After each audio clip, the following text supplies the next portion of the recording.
Nelongso rasa-rasane nangis jroning atiku yen kelingan esa rumuyumu laras swara gending tresno gawe kangen ning atiku tansah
waranggono sing tak tresno muga bisa urip tentrem mulya tak tulis lakon tresnomu kaya gendenge tak tresnanku piye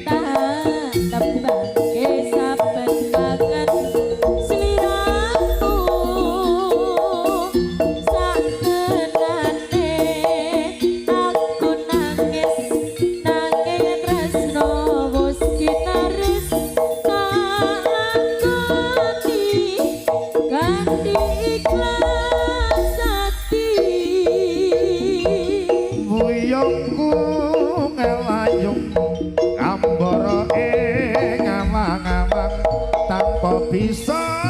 nyandek aku mau bisa nyaman tumete seloku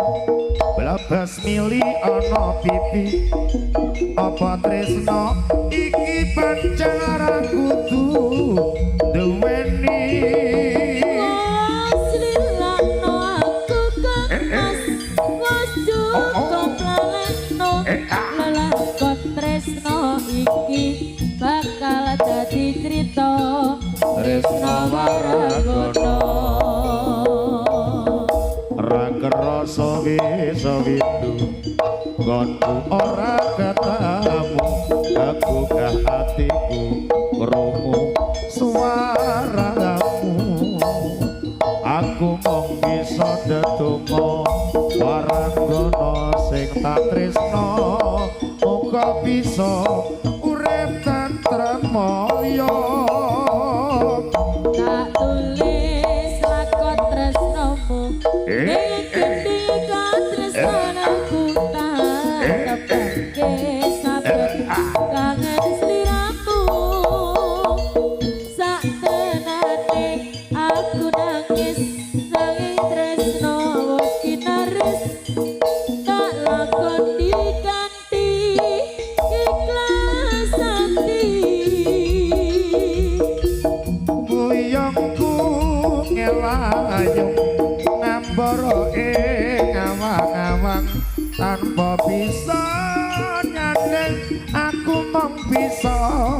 nyawang tumetes aku lebes mili ana pipi apa tresno iki pacara kudu duweni Wes lilakno aku kang mas wes cukup laleno lakon tresno iki bakal dadi crita tresno waragana